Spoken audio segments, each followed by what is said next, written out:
I was just saying that, I want to look at the Book of Rus. The Book of Rus, for me, I think, the fact that our sages want us to read this on Shavuos, it must mean that it contains almost the seed of what Shavuos is all about. And you think about it, Shavuos is a hard yontiv in some ways to plug into. And the reason why is because there are really no mitzvot. Am I correct in that? What mitzvot did we have on Shavuos? Well, learning. That's a minhag. That's true. That's a custom. So you'll tell me cheesecake. Izzy's going to say cheesecake. I heard him. Yeah, I was thinking that. Izzy was thinking. As you were thinking cheesecake, I know that. That's only because I made one and it was delicious. Send it over through the Zoom. It's long since been eaten. I've heard some rabbis say that Shavuos doesn't have a physical representation in that, Hanukkah has a menorah and Sukkot has a sukkah, but Shavuos is more cerebral. Yes, it is deeply cerebral, and there's nothing to do. I'm very serious. After coming off Pesach, where we were like, we were saturated with mitzvot. Our sukkahs, where we're so busy sitting in the sukkah, dwelling in Araminim, and Hanukkah we do something. Pesach, Purim, we have Simcha. The only mitzvah d'oraisa on Shavuos is to be achsamech, Simcha.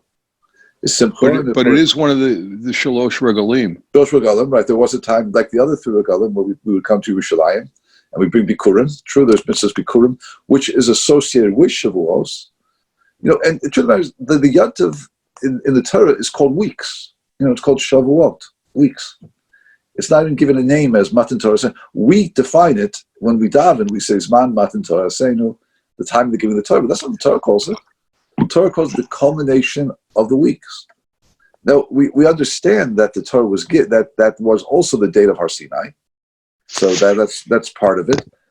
But that's sort of okay, we get that, and therefore it behooves us to learn Torah, as Arlene's saying, we learn Torah, and to stay up all night. Apparently, Klaius will want to sleep the night before, and we have to sort of misaking that. We have to fix that by staying up all night and learning. But there isn't anything specific to do, and so we learn. We eat. We talk about Torah. We talk about bringing the first fruits. It's a Yom Tov. We understand this is the purpose of the going out of Egypt. The purpose of going to Egypt has to be more than just to be free.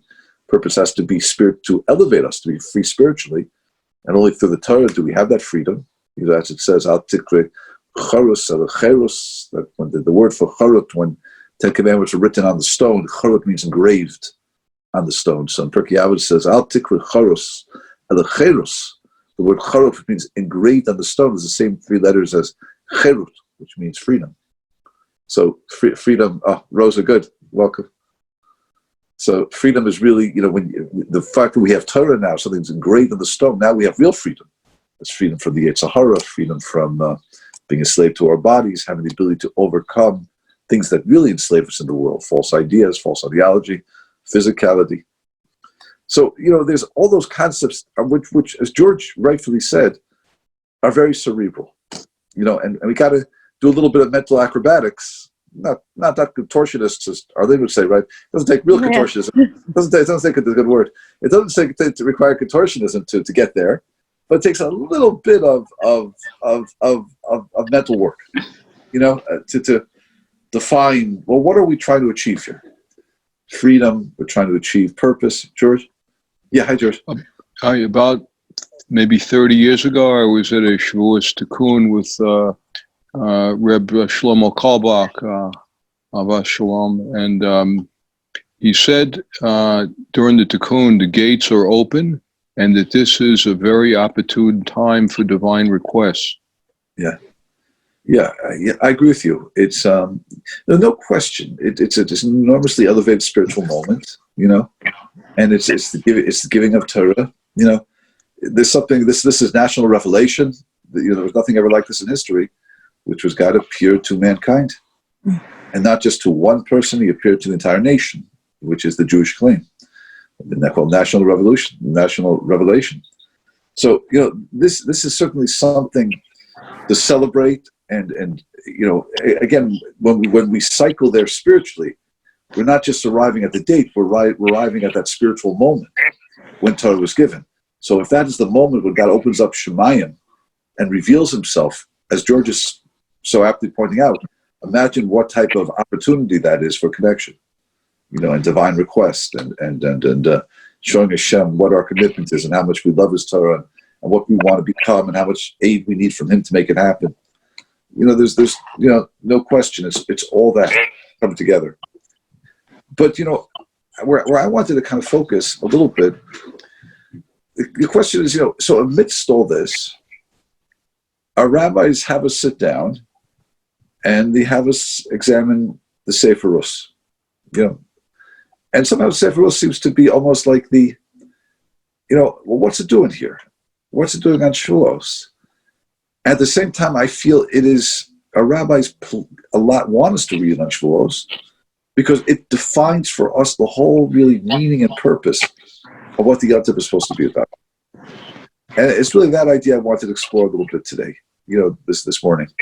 That there's something in the book of Shavuos for me personally, sort of, that's what I felt I was able to connect in to the Yom Tov through the book of Rus, this Yom Tov, or somehow. That was where I was. There was no shul, we weren't able to hear the Ten Commandments being read. We weren't able to stay up all night together learning like we do all the time. How about you? Yeah. I missed So that. he's such a nice schedule we had. Nice We had the best. cheesecake late at night. It's very difficult when you're by yourself. It's hard. I wasn't really a person wasn't able to do it. So what did you do? Did you learn with your son? We tried a little bit, but then it's late. It gets tired. We tried. Everybody got. When you're home, you want to go to sleep, right? Yeah, You get more tired. Very hard, and it's 3 a.m, and like, oh, okay. In school, we have the energy, but we feel each other's energy, and we do it. You push through. We want to daven chakras in an hour, so let's stay, keep going. Right. So when you're going to daven at home, you don't really have that. So again, I was working my personal avoda this course, which I found challenging a little bit, was to find a way in which, how can I connect internally to what's happening when I really don't have the external help that I'm used to? Whether it be the synagogue, the shul, the davening, the friendship and the staying up all night together. So it really struck me that the book of Rus is coming to talk to us in that sense. It's helping us to relate and define this Yom Tov. And not just define the Yom Tov, it's a Yom Tov which the Torah itself is very vague about. The Torah is vague. George, you said the word cerebral. It's a very cerebral Yom Tov. The Torah is not really telling us what to do. There's no mitzvah, except if we had a temple, we would have shalosh regalim. You're right, we would go up to the temple, and that would be enormously elevating. We have one positive commandment of the Torah, which is simcha, ach sameach. We have to have simcha. We know we have to have sudos, meals to celebrate it. But what are we supposed to do? There's no Seder, there's no Sukkah, there's no, what's supposed to be the feeling, the experience? And not only that, the Torah doesn't even say it's Matan Torah Seinu, it's Matan Torah Seinu. Very fascinatingly, by the way, there's a beautiful, there's a Maral in Prague, which says the Torah purposely leaves out the fact that this is the giving of the Torah. It's alluded to, it's hinted to, but doesn't say it directly. And you know why? It's for a fascinating reason. Does anyone know one of the reasons why it doesn't say it directly? So it doesn't say it. We know it is, but it doesn't say it. Does anybody know the reason? Or can offer a reason? Why doesn't Torah say it? So I'll tell you what the Maral says, and maybe we'll explore maybe an additional reason today. The Maral says something very interesting. The Maral in Prague says because it's a yoke. The Torah is an obligation. And it's very difficult to celebrate obligation. Now, even though we understand that without obligation, there is no movement in this world, there's no growth. In fact, the word for we celebrate the bar mitzvah. True. But what does the father say to the bar mitzvah? That I am no longer responsible for the sins of this boy. The father says, I no longer have the responsibility. He makes a bracha on that.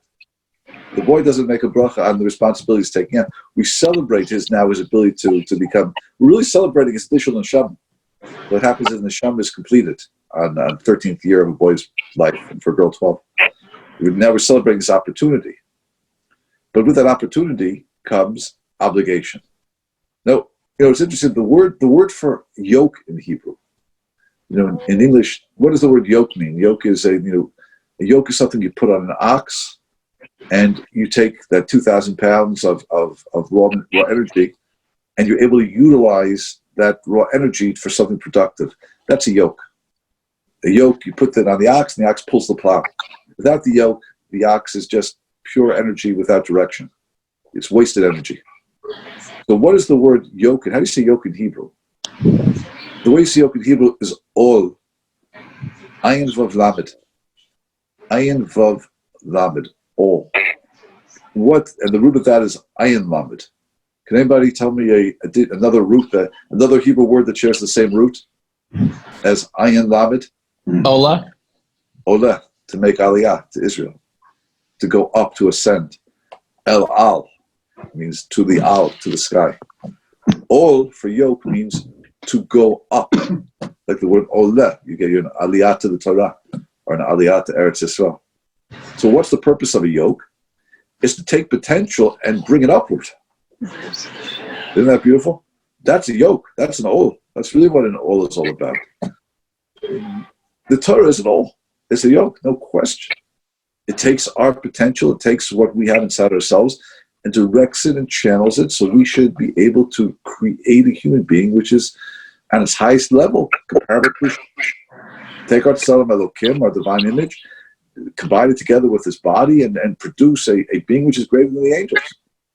That's the purpose of Torah. But at the same time, it's responsibility. And the fence is responsibility. God doesn't want us to feel overwhelmed by it. We know it's good, and you have to make that connection to get there. But Hashem doesn't want us to be overwhelmed by this.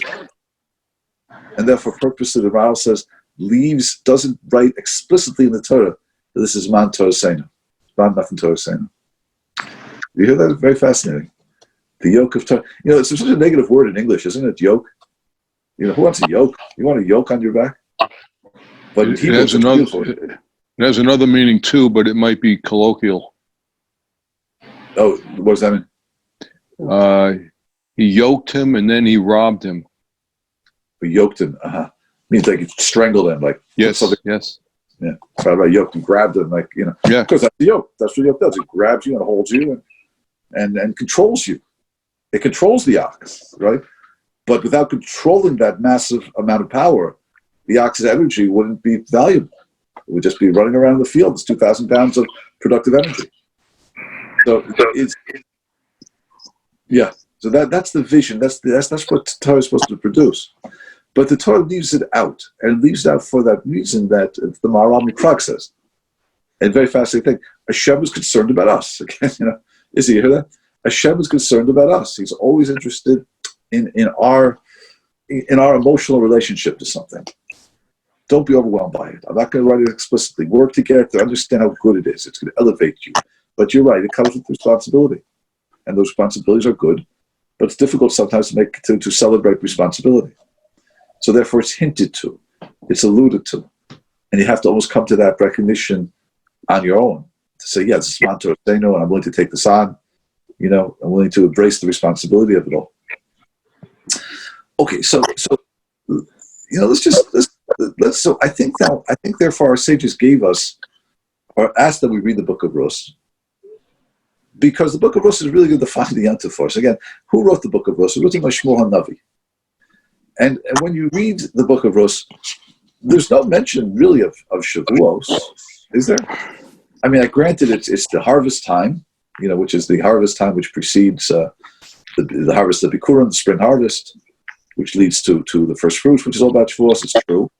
It's true that Rus is the great grandmother of whom? Of King David. Of David HaMelech.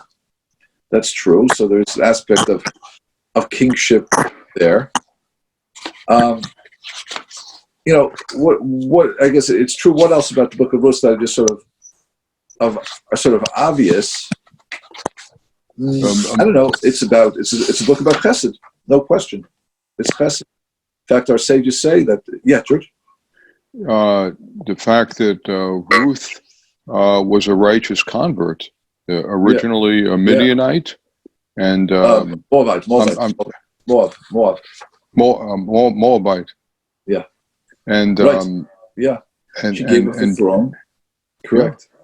She gave her the throne. So there's an aspect of conversion, and so maybe you'll argue, well, conversion, really, when we accept the Torah, we're really kind of almost becoming converts in some way to a lifestyle, new life, but conversion, okay, it's beautiful. She's from Moab, a nation which descended from Lot, the most, and she was actually Moab as a function of an ancestral relationship. So from that incest comes the great grandmother of David, who was the direct lineage of Mashiach. So we do see Hashem operating in the world, even from darkness comes light. From areas where we think there's no kedusha, there's going to be kedusha. Again, she's the child of Lot, her father. Lot, who thought the world would have been destroyed, and his daughter, and they produced a child. They called Moab, which means from my father. So she's a descendant of Lot, from this nation of Moab, which was born from incest. But she did convert, and it's an extraordinarily righteous conversion, and she's a paradigm of chesed. She's a paradigm of kindness. She's that's what it says. The Gemara says, the Midrash says, it says we don't learn any halachas. It's true. We learn Hilchos conversion from Rus. A lot that we have to know about convert, we learn from the statements that Naomi says to Rus. That's true. The Gemara talks about that. But there's nothing about. The Gemara said nothing about Tumah v'Taira, nothing about purity or impurity, or Isser v'Heter, things are usher or permitted, or there's no halachos you learn really, except books of virgin, which is big. But it's there. What about her marriage later in the story to Boaz? And whether that she was not, Boaz was not the first in line to marry her, and that it's not really chalitza, but he had. So George, you're creating more confusion. I was going to say it also. Again, like listeners continue to thought that, we do learn some halach. Well, what do we see at the end of the story? The story's about, what's the story really about? The story's about ultimately a yibum type marriage. Yibum, a yibum type, which isn't really yibum. It's a marriage between Boaz and it's a marriage between. I just muted everybody. If that's okay. I just heard some background noise. I think you could, if you talk, you just unmute. Correct? Does it work if you unmute? George, just unmute for a sec. Unmute. I unmuted. Did you hear me? Okay. So you can unmute if you want. Okay. So I was going to mute everyone just so it's sad, but please feel free to unmute if you want to join. Add anything. So again, there's a yibum relationship. What happens at the end? What's the climb? What's the story? What's even the story? The story is about these about someone named Elimelech, who was one of the great judges of Israel, and there's a famine in the land of Israel, and because of the famine, he leaves Eretz Yisrael with his two sons, Machlon and Kilion, and his wife Naomi, and they go to Moab, and within the course of 10 years, he dies, apparently because he did the wrong thing. Shouldn't have left the land, although he had righteous motivation. He kind of felt that maybe, he couldn't fulfill his task in the land of Israel. And it's hard to know what his motivation was, but he was a very great man. Within those 10 years, what happens was, so the princesses of Moab, whose names were Ruth and Orpah, they married the two sons, Machlon and Kilion. Again, now there's a whole question of the marriage there. Was it intermarriage? Arlene, you're going to be upset by this, right? I know you're. Yeah. So what? But she never converted when she was married to what was his name? Abimelech, the one who died. Machlon. Well, she never converted to marry the first. Okay, so there's a whole question about that conversion. According to the Zohar Chadash is part of the Zohar, but more based on the Midrash, which is a little more halachic in essence. So it says that there was a conversion, but there was a question. Well, there's always a taint on it because was it for marriage or not? So there was a need for a recommitment. and that recommitment. But where did he get the idea there was a conversion? So it seems that there's an idea that there must have been a conversion, that they were very great men, Machon Kilyon, and just to say they're going to take the daughters of the princesses of Moab, the granddaughters of Eglon, or the daughters of Eglon, it's unclear. But that is a conversion. It seems like that would be not possible. That it seems like there was a conversion, and I think the Rambam seems to hint at that also. There was a conversion, but it needed like a reaffirmation, or maybe it wasn't so clear if you could even marry someone from Moab.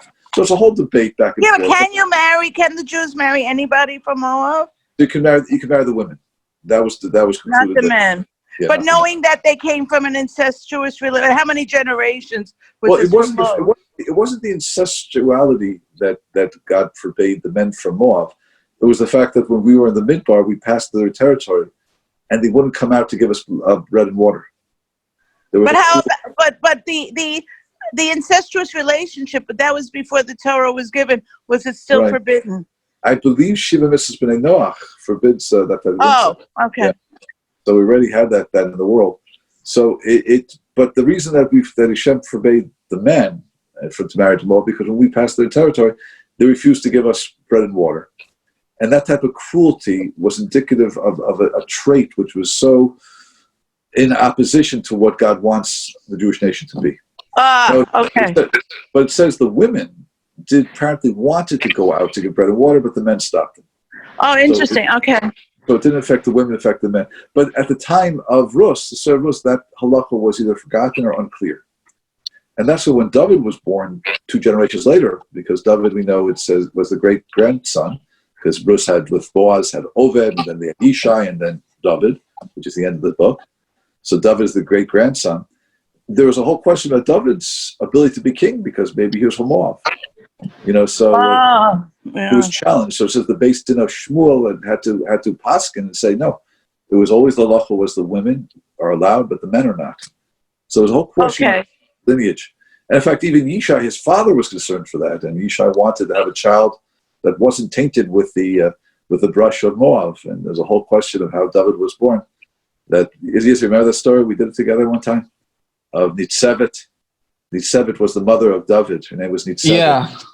So Yishai was a very great man, and he felt that there might be a taint, the fact that he's from Moab, and he doesn't want to, he wants a child who's going to be pure of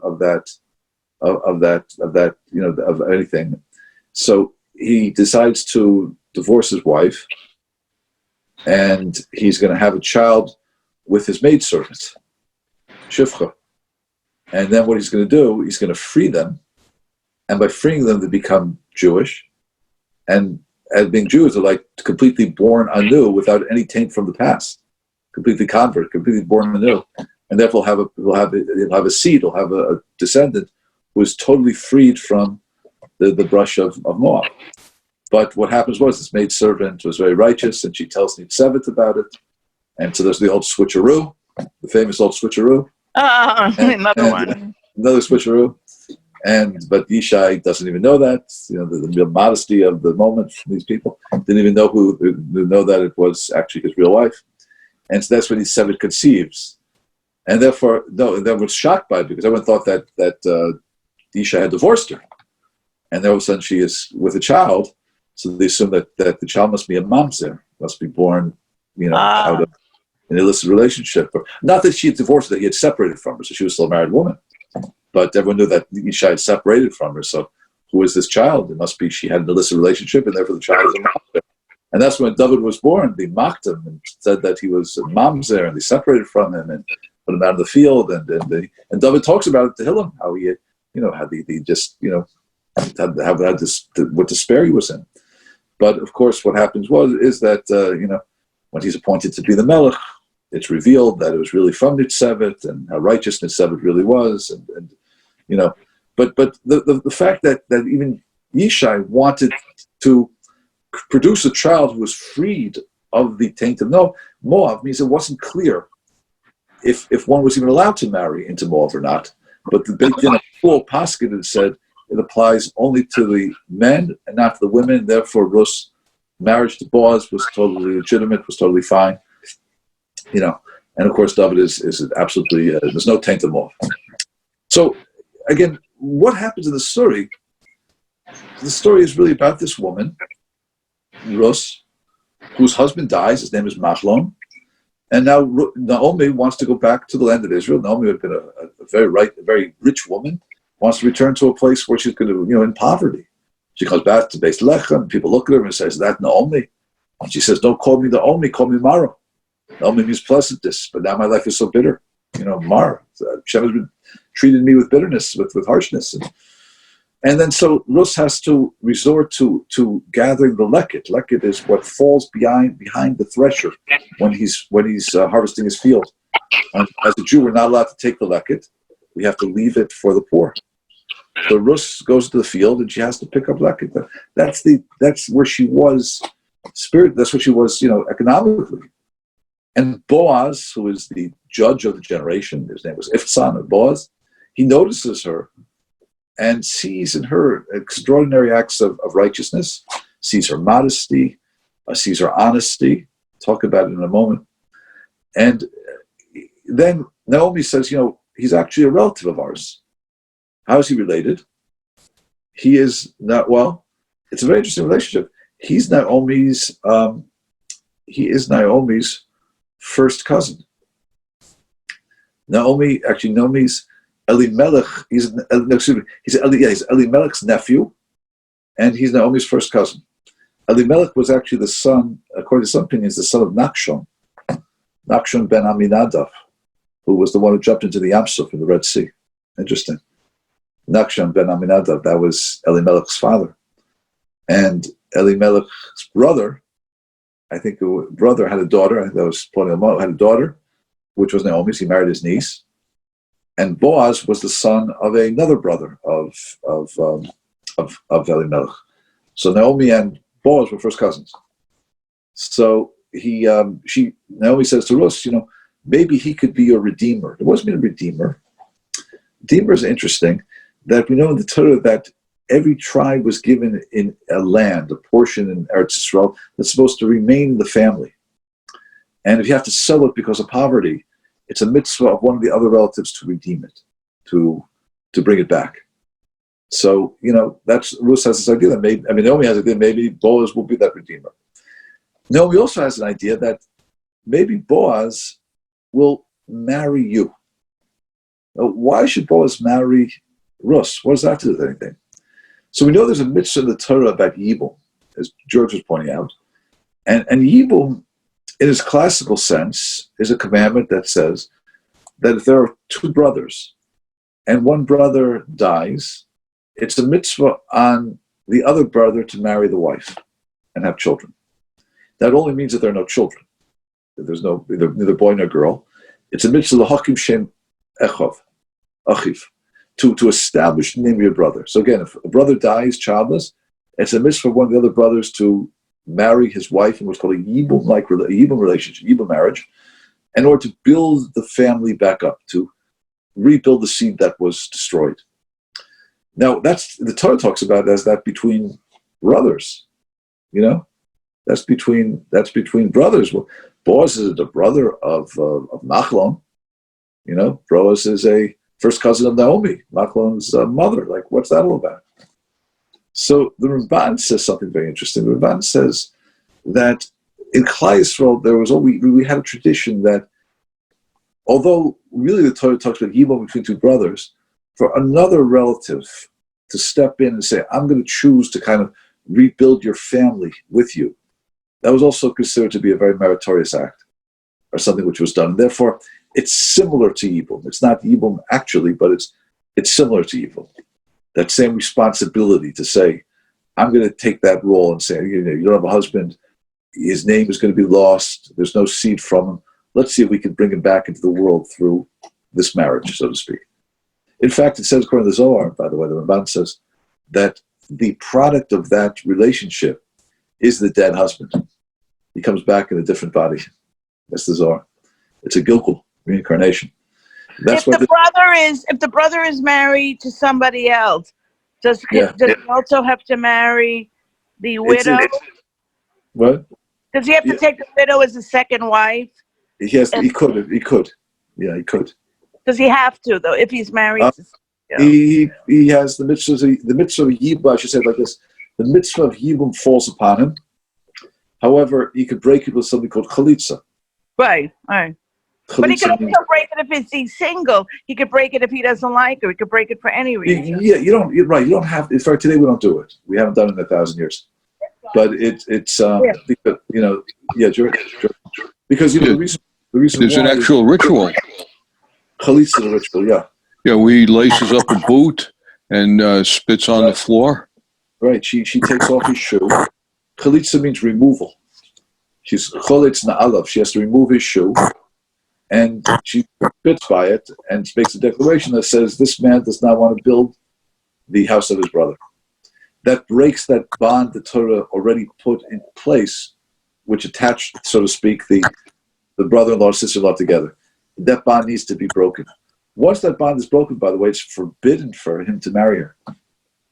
Ever. In fact, it's forbidden in the Torah to marry if a brother divorces a wife. She retains the status of what's called Eshes Ach, the brother's wife. And that's a forbidden relationship. So the only time the relationship is permitted between a sister-in-law and brother-in-law in that context, the brother's wife, is if he dies childless, and then it's a mitzvah. A mitzvah steps in. It says you have to step in and build his house. Now, if you don't want to do it, it has to be broken through chalitza, which then allows her to be mutter l'shuk, to marry somebody that she wants to marry. But it has to be broken. And that's done today. I know a friend of mine, his brother unfortunately never passed away, childless, and he had to do chalitza with his sister-in-law. That is done today. It's all special ceremony, as George is saying. It's interesting, by the way, what's that ceremony all about? Everything has a spiritual underpinning. And the idea of a shoe, what's the idea of a shoe? So the idea of a shoe is that a shoe is to the body, is to the foot, what the body is to the soul. The shoe is to the foot, what the body is to the soul. What does that mean? Just like the soul requires a body in order to allow the soul to ambulate, to walk in this world. The human foot is very tender. The human foot requires a covering in order to make connection with planet Earth. Just like the soul requires a body to make connection with, let's use a Star Trek term, right? Is that planet Earth or whatever that is, yeah. So what it means to take off a shoe is always the idea of removing the body. That's why a mourner takes off his or her shoe.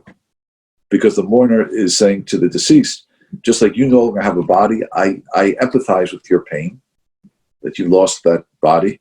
I'm going to remove my shoe to symbolize my taking off my body. That's why a mourner does it. That's why it says, the Kohanim would take off their shoes when they serve in the Beit HaMikdash. They want to step out of their bodies, so to speak.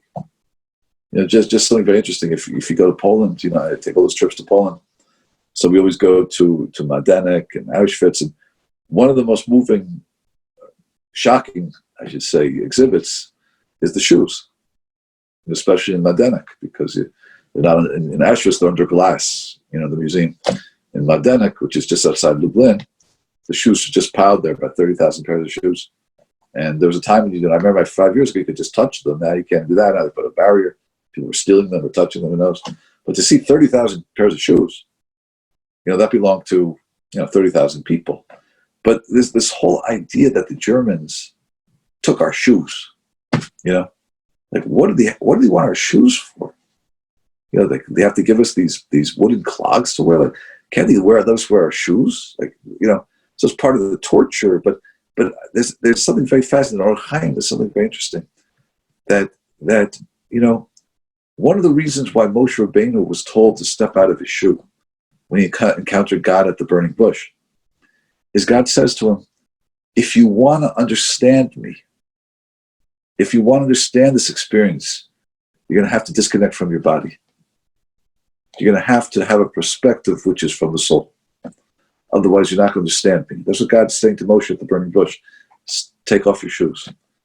So someone made a very beautiful observation in Poland. A friend of mine who was one of our leaders, he said, maybe Hashem was saying to Klal Yisrael, if you want to understand this, you can't look at it from the point of view of the body, because you're not going to get it. If you want to understand this, you got to take off your shoe. You got to step out of your body and start looking at it only from a spiritual perspective. That there's a creator, that he has a plan, there's a purpose, there's another world. There's something that you can't understand right now because you only see it from the point of view of your body, but you can't understand the deeper essence. If you want to relate to this and find comfort, you have to be willing to go above your body. Otherwise, you're going to be broken. I think a very fascinating insight. The Germans took our shoes. Like, what is that? God, like, why do they have to take our shoes? So that the Orach Chaim says, God says to Moshe, if you want to relate to this, you got to take off your shoe. You have to step out of your body. Did I like that? I thought it was a very interesting insight. So it's the idea of Yibum is the same thing. What happens is, this is a man who said, look, well, for whatever reason, I'm not going to marry her. So she kind of removes his shoe. She spits. The word for spit in Hebrew is rok. Same Hebrew word is rake, which means empty. And she says, you want to leave, so to speak, the body of your brother empty. You don't want an opportunity for your brother to come back into this world and to rebuild. That's what's breaking on. So really what Yibum is the aspect of building the brother, bringing the brother back. And that's why the Ramban says, according to Zohar, that the child born from that relationship, from the brother and the ex-wife, so his soulmate, so to speak, and the brother, they're capable of producing a child, which is the neshama, the soul of the dead brother. We bring it back. And that's why, by the way, at the end of the story, Rose, welcome. By the end of the story, it says when Naomi has Oved, when Ruth gives birth to Oved, so what does everybody say? Shulchan Somos, all the neighbors say, a child was born to Naomi. Naomi? No, a child was born to her daughter-in-law, Ruth. Oh, by the Zohar, it was Naomi's child because it was the opportunity to bring Machlon back into the world. Yeah, George? Yeah, unmute. George, unmute. If the brother doesn't want to marry the deceased brother's former wife, Right. let's say he can't afford another wife, right. or he doesn't find her attractive, would that Correct. be considered selfish? So, a good question. Again, it seems it's a very interesting mitzvah. Again, we haven't done this 1,000 years. We do chalitza. Is it selfish? I would say like this, and again, we were talking about this on Shabbos also, these questions come up, exactly that question. Is it selfish? Again, there could be many reasons why a person can't do it. But it should be the feeling is, I wish I could do it. I really want to do this. Now, maybe it's not going to be good for my marriage, the time of person, but maybe it's not, but, or maybe I can't afford it financially or whatever reason, or maybe she should find, go on in life. But I want to be able to rebuild my brother's house. That should be the underlying hargasha, the underlying feeling that should be there. I wish I could do this. I wish I could do it. I want to do it. The Torah is very strong about it. The Torah seems to be, if to break this pre-existing bond that is generated by the death of the brother. There's a bond that happens. It's called a zika. So it's an attachment to Yibam. That zika, it needs to be broken through chalitza. And the Torah seems to say, you should want it. You should want it. If you can't do it, you can't do it. We understand, but you should want it. Yeah. If I can't imagine it really being a positive mitzvah if the man decides, okay, look, I really do not want to marry this woman, but because I'm supposed to, then I'll do it. He's grudgingly marrying her. Yeah. So again, I would say, George, if he's not going to give her the devotion that she needs as a wife, maybe he shouldn't do it either, right? And if it's not, in fact, there's an opinion in the Gemara that says that even if the man is going to do it just because he has an attraction to that particular woman, that's not what should be done either. That's like could be a type of arayos, a type of lust. Yeah, has to be done really l'shem shemayim, like a really I'm doing it because I have the right reasons, and hopefully that will build the bond with the wife, with the ex, with the wife, with the widow. Also, the fact that she sees this brother so devoted to his brother, and really to take on the responsibility and step in, and that's something very admirable, and hopefully that will foster the love between them and the relationship. So it's a very fascinating mitzvah in the Torah, by the way. It's a fascinating mitzvah. And the reason why it's a fascinating mitzvah is because it's taking somebody who's totally forbidden to you and turning into now mitzvah to marry her. For example, so we have for certain people in the Torah it's forbidden to marry. Certain incestuous relationships we know you can't marry, right? You can't marry two sisters at the same time. It's called achos ishto. One's wife's sister. You can't have two sisters.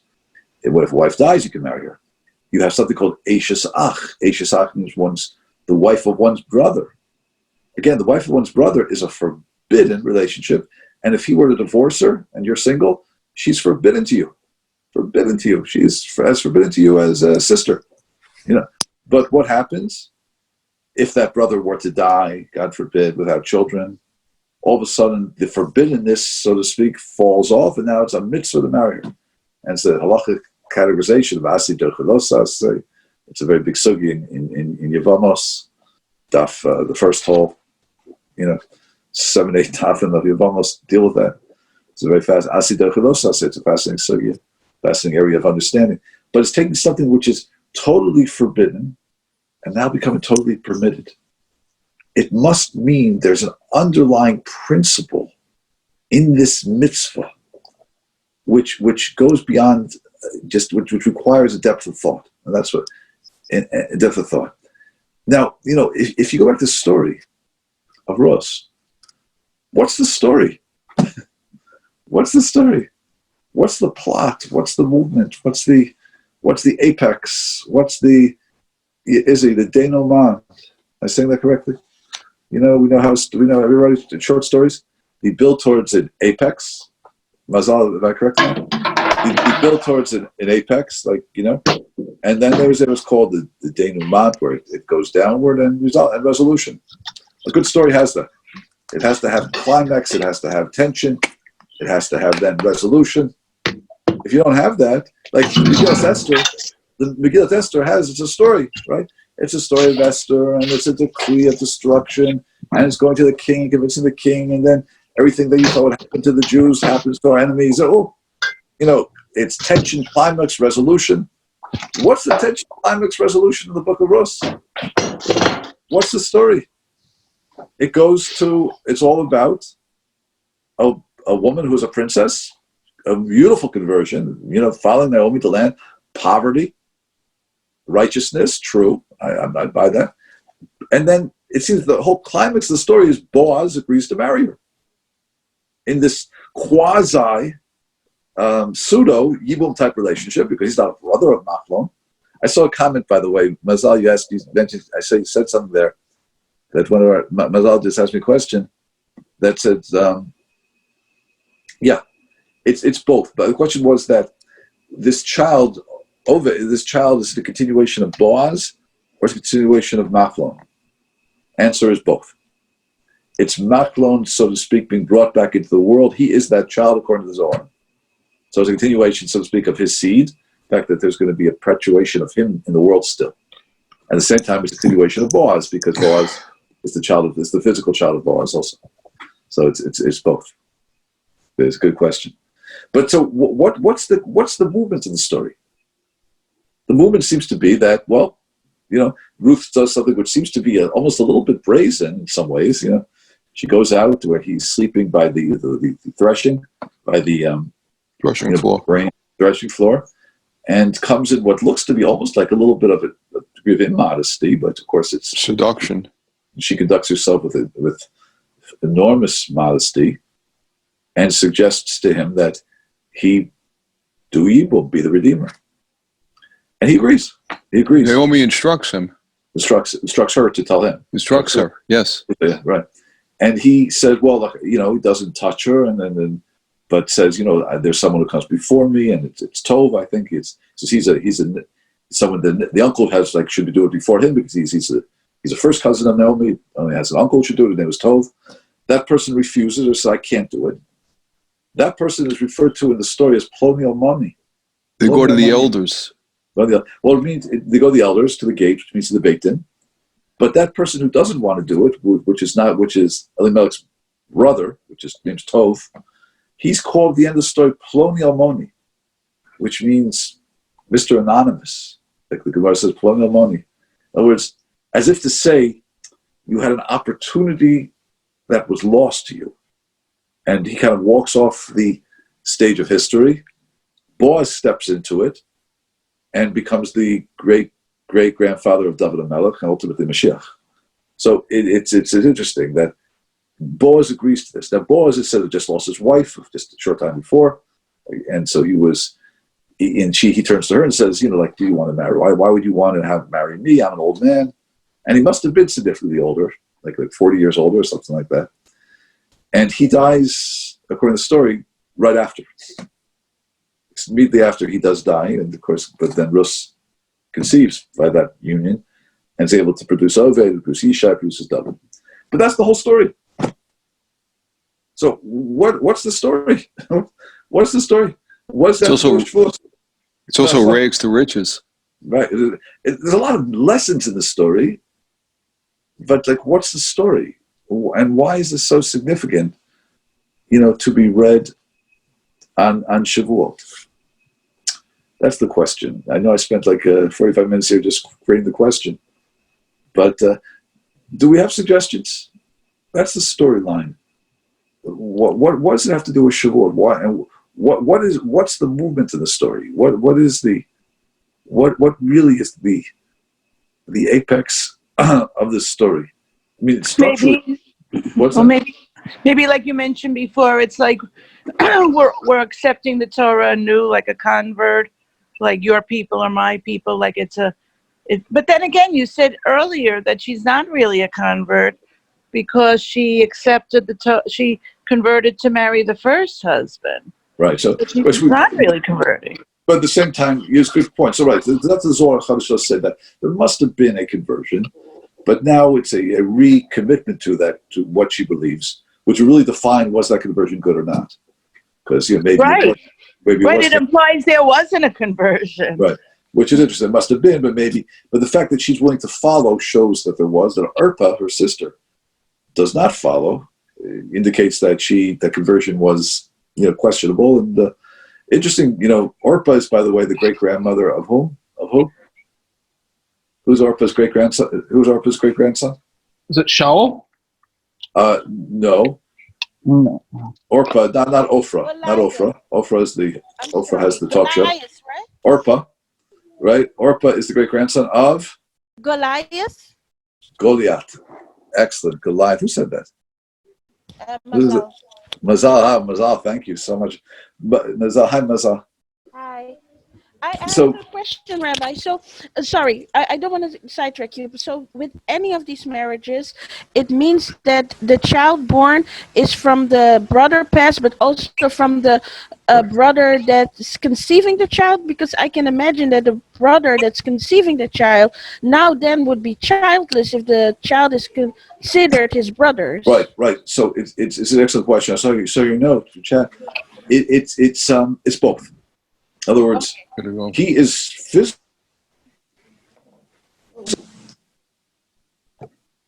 Sorry about that. He's taking upon himself to be the husband of his sister-in-law, and biologically, that's clearly his child, no question, and he's the father. But there's also, according to Zohar, he has just restored the soul of the dead brother. In fact, that child is the soul of the dead brother. That's what it says. That's why it says that when Naomi gave birth to when Ruth gave birth to Oved, so all the people said, Naomi has had a child. Because it's like her son being born again. So it's a beautiful. See, Razal, your question is actually very beautiful because the brother is actually saying to himself, "I am restoring the spiritual home of my brother and the physical home. I'm willing to give life to him." So that's a very selfless act. It's an act of saying, "I want to take responsibility for my brother. It's my child and my brother's child, so to speak. Both." And I'm doing it with the intention of almost it not being my child, but it's being my brother's legacy. Although it's his legacy also. It is both, obviously, because biologically it's his child. It's Boaz's child. But the awesomeness of this mitzvah, the awesomeness of Yibum, is the fact that it might be one of the most selfless acts that a Jew can do. I am committed to rebuilding my brother's home. Even if maybe, in essence, at some level, it's not even going to be my child. Although it is my child, let's be real. But on some level, it's not my child. George, take care. Thank you. Thank you. I got to tell you that. Thank you. Have a wonderful day. Be well. Thank you very much. Bye. Thank you for your participation. Bye, George. Bye. See you later. Talk to you soon. George, thank you for being Okay, bye. on the class. You add so much. I really appreciate it. Thank you. Thank you very much.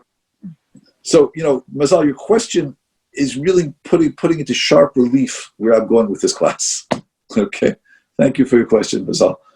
You're really focusing where I wanted this class to go, which is that what the story is all about. The climax of the story is exactly how selfless you can be for another Jew. That's the climax of the story. It looks like there's no climax. No, it is. It's this Yibum relationship where Boaz, who doesn't really have a responsibility to do it because he's not a brother, but that aspect where he's going to say, I want to restore a lost Jew. I want to bring back a family that was destroyed. I'm going to do it through this marriage. I don't have to, but I want to do it. I'm going to take upon myself that responsibility. And on some level, it's not going to be my child. Again, it is his child. This in the practical sense, the Yerusha, the inheritance, it's going to, it's coming from boss. But my kavanah, my intention is, I'm doing it for a brother. I'm doing it for a relative. I'm doing it for a family that doesn't have the opportunity to be here. And Rus, what's Rus all about? Rus's desire is sort of, why does she do this? She says she's so committed to going to Boaz and to making this happen where, it almost looks like an inappropriate relationship. It's not. It's actually very, very modest, and it's done with tremendous kedusha and holiness. But she's willing to sort of put herself out there to give life to her dead husband. And it's interesting, by the way, what's the name of her dead husband? What's his name? Machlon. Machlon. So interesting. What's the root of Machlon? Michal. Michal. That's interesting. Michal means a wish. Interesting. What's another root that's in the word Machlon? Chola. Sick. Machlon. Interesting. The word machlon, actually, really, the root of that word is choleh, which means sick. Sickness. Machlon. Machlon is a sickness in Hebrew. Why did Naomi name her child sickness? Machlon. And not only that, what's the other brother's name? Kilyon. Kilyon comes from the word kilah in Hebrew. Kilah in Hebrew means destruction. Lichlot in Hebrew means to finish off or to destroy. Why are they called sickness and destruction? Interesting names to name your children. What happened to Ruvain and Shimon, nice names. Sickness and destruction. So this is an example, by the way, where sometimes the names in Tanakh aren't the real names. That the names in Tanakh are actually names that the author of the Sefer utilizes in order to establish to bring out a certain concept. No one would name the child Machlon, which means sickness. No one would name the child Kilyon, which means destroyed, destruction. It must mean they had real names. But Shmuel Hanavi, when he wrote the Sefer, must have said, I want to utilize these names in order to teach something. So what does Machlon mean? What's the idea of sickness? Sickness means that someone is in a state, so to speak, where they either can get better or they can die, but it's not decided yet. Kilyon means you're destroyed, you're gone. Orpah destroyed her husband by saying, I'm not going to commit to be a Jew, and I'm not going to follow Naomi. She put an end to the line of Kilyon. The fact that Rus says, I want to follow Naomi, and I want this real conversion. I want to sacrifice for it. I'm going to do whatever I can do to reestablish the house of my dead husband. I want to take someone who's in limbo. He's machlon, he's sick, but I want to give him life. Those names seem to underpin the whole movement of the story. It's about sacrifice to give to another Jew. In this context, it's a sacrifice to say, I want to give life to a dead man. How much more sacrifice can you make in this world? The ultimate kindness. I want to devote my life to bring someone back to life. I want to give to that extent. And Boaz is on the same page. Let's bring him back. Rabbi, this is Rosa. Could it also be that she also loved her mother-in-law? Yeah, she no question, Rosa. She loved the mother-in-law. She saw her beauty. She was enamored by Naomi's personality, not just personality, but her righteousness. Like she wanted that. There's no question, and she wanted. But again, that's not the story. That's part of. It seems like the whole movement of the story is leading towards this Yibum type relationship of a relationship which wants to bring back to life someone who's not in this world. Now, I'm suggesting this because it seems to be the whole purpose of Sefer Rus. In other words, it's a book about chesed, about kindness. It's a book about which seems so innocent. In other words, it talks about simple everyday life chesed. It talks about chesed of a daughter-in-law to a mother-in-law, which seems to be extraordinary. But simple acts of chesed, simple acts of kindness. Following the righteous mother-in-law back to the land of Israel. Being concerned what she's going to eat. But then it goes even deeper than that. It goes to an act of chesed, which is how can I utilize my life to give to the place where I'm going to bring back someone who's not in this world. The ultimate chesed. The whole book seems to be a book which is about the purpose of what Torah is. The purpose of what Torah is how similar can we be to God? What's God all about?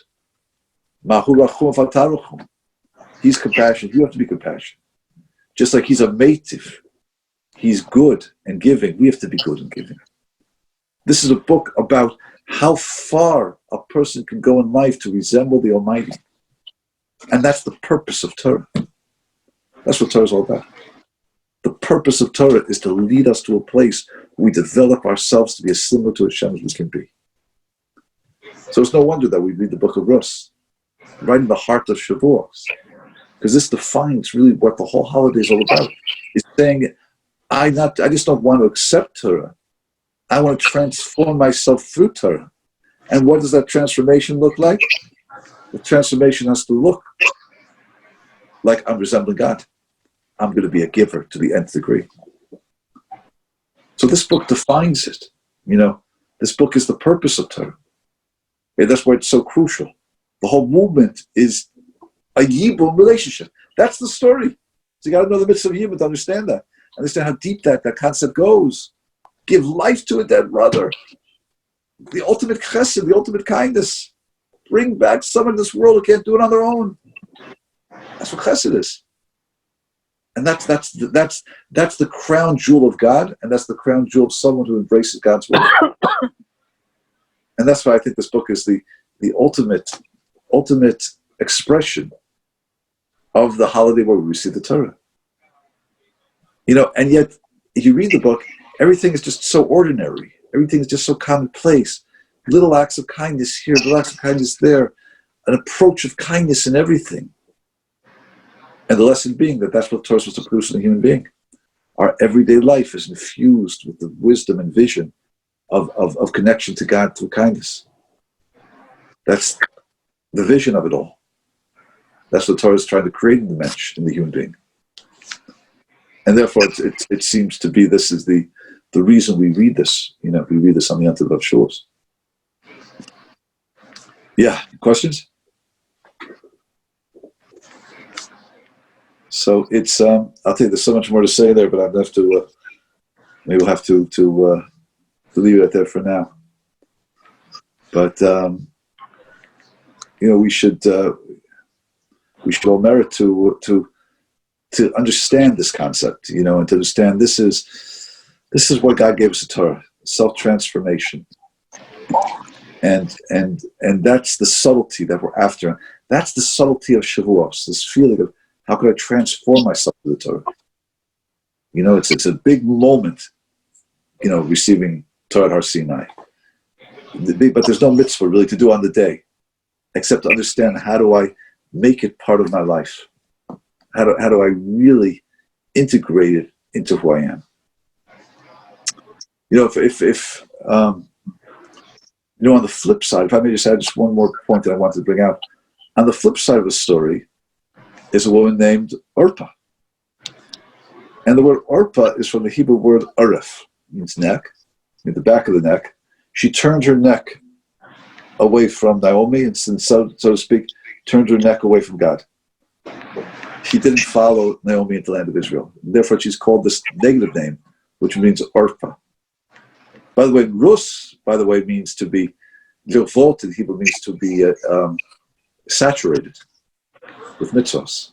Like saturated, like drenched. Rut means drenched. Rut was drenched in mitzvahs. The numerical value of Rut, by the way, is 606, which is just 7 short of 613. Why? Because before she converted, she had the 7 mitzvahs of Noah, but with the conversion, she gets the other 606. The numerical value of Reish Vav Tav is 606. You like that? For our Kabbalists out there. Right, so 606 plus the 7 she already had is 613. But what's Orpah all about? Orpah turned her neck against Naomi. She wouldn't go. Now, it's just something very interesting about Orpah, is that after she went back to Moab, she started living a life of depravity, like really dropped a level, like really dropped. The question is why'd she drop so much?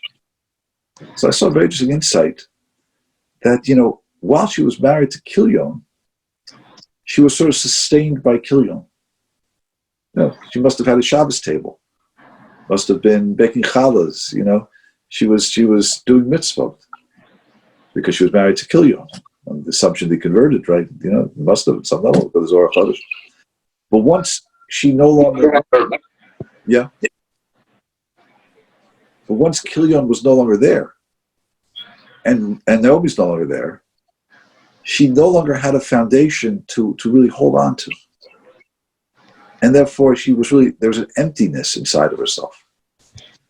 And that emptiness needed to be filled somehow, so that she kind of went to the other extreme to see if she could fill that emptiness.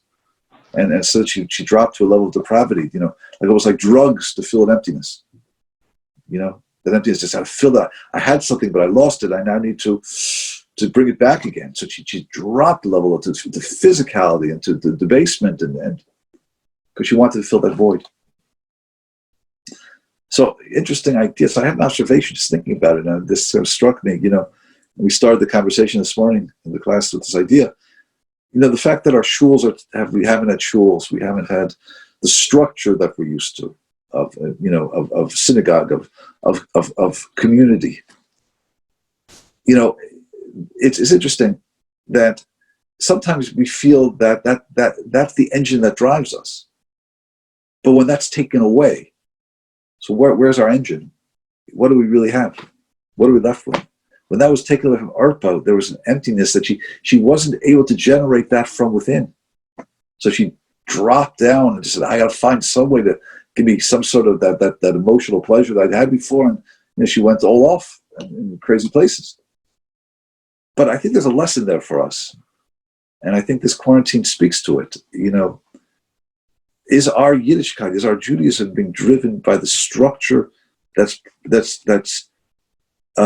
built from the outside, or is it the internality that we've developed that says that even if I could remove that structure, I know who I am and what I believe, and I can apply and I can connect to God in any situation. It's removed, like Orpah, the structure was removed, and there was nothing, she didn't have the base to hold on to.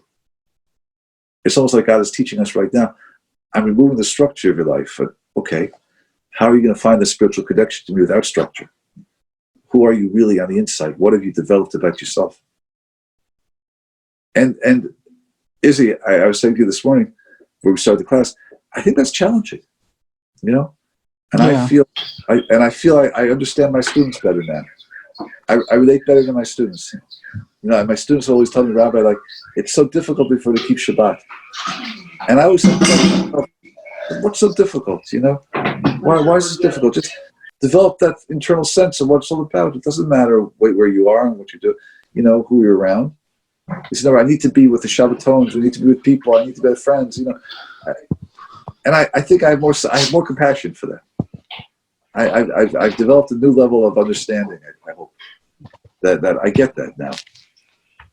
If you haven't really built a world of your own internality and connection, and the structure, and you need that structure, therefore, to motivate you and to keep you going forward. And even now, we who lived with, the structure is taken away.